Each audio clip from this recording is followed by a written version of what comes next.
Bismillahirrahmanirrahim. Assalamualaikum warahmatullahi wabarakatuh. Izin memperkenalkan diri, nama saya Rizka Amalia. Saya dari jurusan Tadris Bahasa Inggris semester 3. Di sini saya akan menjelaskan tentang konsep dasar pendidikan seumur hidup. Baiklah, langsung saja. Pertama-tama saya akan menjelaskan tentang definisi pendidikan. Pendidikan berasal dari bahasa Yunani yaitu pedagogik, yang artinya ilmu menuntun anak. Dan dalam Kamus Besar Bahasa Indonesia, pendidikan berasal dari kata didik, yaitu memelihara dan memberi latihan, ajaran, pimpinan mengenai akhlak dan kecerdasan pikiran pada manusia. Dan sedangkan pendidikan mempunyai pengertian yaitu proses perubahan sikap dan tata laku seseorang atau kelompok orang dalam usaha mendewasakan manusia melalui upaya pengajaran, latihan, proses perbuatan, dan cara mendidik. Dan dari pengertian yang tadi saya jelaskan, kita bisa simpulkan bahwa pendidikan adalah upaya menuntun anak sejak lahir untuk mencapai kedewasaan jasmani dan rohani dalam interaksi alam beserta lingkungannya. Dan dalam pendidikan terdapat dua hal penting, yaitu aspek kognitif dan juga aspek afektif. Aspek kognitif ini yaitu berpikir, dan aspek afektif ini yaitu merasa. Sebagai contohnya, saat kita mempelajari sesuatu, maka di dalamnya tidak hanya proses berpikir saja, tetapi juga mengambil bagian yaitu unsur-unsur yang berkaitan dengan perasaan, seperti rasa senang, rasa sedih, rasa bosan, dan lain sebagainya. Dan pendidikan merupakan suatu proses yang mencakup 3 definisi, yaitu individu, masyarakat, dan juga komunitas nasional dari individu tersebut. Dan seluruh kandungan realitas, baik material maupun spiritual, yang memainkan peranan dan menentukan sikap, nasib, bentuk manusia maupun masyarakat. Baiklah, selanjutnya yaitu pengertian pendidikan seumur hidup. Pendidikan seumur hidup mempunyai ruang lingkup sepanjang masa kehidupan manusia. Artinya, seluruh kegiatan pendidikan berlangsung seumur kehidupan manusia dan juga berlangsung di mana saja dan dalam waktu kapan saja. Jangkau waktu dan tempat kegiatan pembelajaran mencakup dan memadukan semua tahapan pendidikan dan tidak berhenti pada seluruh kegiatan pendidikan masa persekolahan saja. Jadi, pendidikan seumur hidup meliputi semua pola kegiatan pendidikan baik formal, informal, maupun non-formal, baik kegiatan belajar yang terencana maupun yang bersifat insidental. Jadi, pendidikan itu bukan hanya di ruang lingkup sekolah, tapi juga bisa di ruang masyarakat, komunitas, dan lain sebagainya. Dan pendidikan seumur hidup atau belajar seumur hidup bukan berarti kita harus terus sekolah sepanjang hayat, bukan.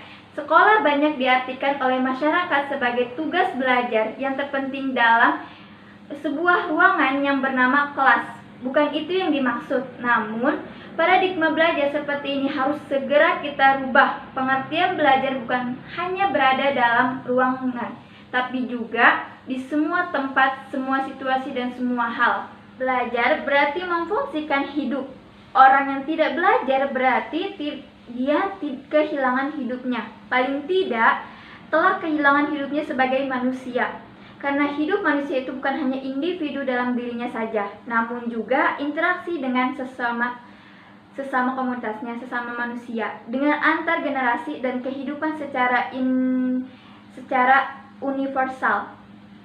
Dasar pendidikan seumur hidup secara sengaja telah ditekankan pada pertumbuhan kejiwaan, perkembangan kepribadian, pertumbuhan sosial, ekonomi, dan kebudayaan. Seluruhnya berlangsung terus-menerus. Dan pendidikan seumur hidup bertumpu pada kepercayaan bahwa belajar juga terjadi sepanjang hayat, walaupun dengan cara yang berbeda dan melalui proses yang tidak sama. Maka pokok dalam pendidikan seumur hidup adalah seluruh individu harus memiliki kesempatan yang sistematik, terorganisir untuk di setiap kesempatan belajar sepanjang hidup mereka. Semua itu dengan tujuan untuk, pertama, membangkitkan kemunduran pendidikan sebelumnya. Yang kedua, memperoleh keterampilan baru. Dan yang ketiga, meningkatkan keahlian dan meningkatkan pengertian tentang dunia yang mereka tempati. Dan yang terakhir, mengembangkan kepribadian mereka. Dan selanjutnya yaitu konsep dasar pendidikan seumur hidup. Pendidikan adalah lembaga dan usaha pembangunan bangsa dan watak bangsa. Pendidikan yang demikian mencakup ruang lingkup yang komprehensif, yakni pendidikan kemampuan mental, pikiran, kepribadian manusia seutuhnya. Untuk membina kepribadian demikian jelas memerlukan rentang waktu yang relatif panjang, bahkan berlangsung seumur hidup. Dan pembahasan tentang konsep pendidikan seumur hidup ini akan diuraikan dalam dua bagian, yaitu dalam tinjauan dasar teoritis atau religius dan dasar yuridis. Yang pertama, saya akan menjelaskan tentang konsep dasar teoritis atau religius. Konsep pendidikan seumur hidup ini pada mulanya dikemukakan oleh filosof dan pendidik Amerika yang sangat terkenal yaitu John Dewey. Kemudian diperolehkan oleh Paul Langlois melalui bukunya An Introduction to Lifelong Education. Menurut John Dewey, pendidikan ini menyatu dengan hidup. Oleh karena itu, pendidikan terus berlangsung sepanjang hidup sehingga pendidikan itu tidak perlu berakhir. Konsep pendidikan seumur hidup sebenarnya telah lama dipikirkan oleh pakar pendidikan dari zaman ke zaman. Dalam hal ini telah lama diajarkan oleh Islam sebagaimana dinyatakan dalam hadis Nabi Muhammad SAW yang berbunyi utlubu ilma minal mahdi ilal lahdi, yang artinya tuntutlah ilmu dari buayan sampai liang lahat. Dan yang kedua yaitu dasar yuridis. Konsep pendidikan seumur hidup di Indonesia mulai masyarakatkan melalui kebijakan negara, yaitu melalui ketetapan MPR nomor 4/MPR/1973 Jo-Tap nomor 4/MPR/1978 tentang GBHN menetapkan prinsip-prinsip pembangunan nasional, antara lain: pertama, pembangunan nasional dilaksanakan di dalam rangka pembangunan manusia Indonesia seutuhnya. Dan yang kedua, pendidikan berlangsung seumur hidup dan dilaksanakan dalam keluarga atau rumah tangga, sekolah, dan masyarakat.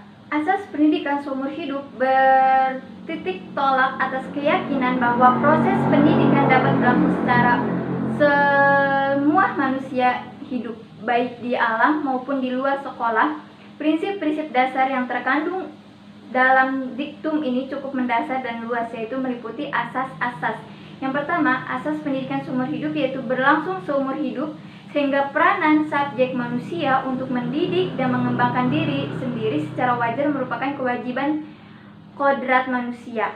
Dan yang kedua, lembaga pelaksanaan dan wahana pendidikan meliputi dalam lingkungan rumah tangga, keluarga, dalam lingkungan sekolah, dan dalam lingkungan masyarakat. Baiklah, mungkin itu saja yang bisa saya sampaikan. Kurang lebihnya saya mohon maaf. Billahi taufiq wal hidayah. Wassalamualaikum warahmatullahi wabarakatuh.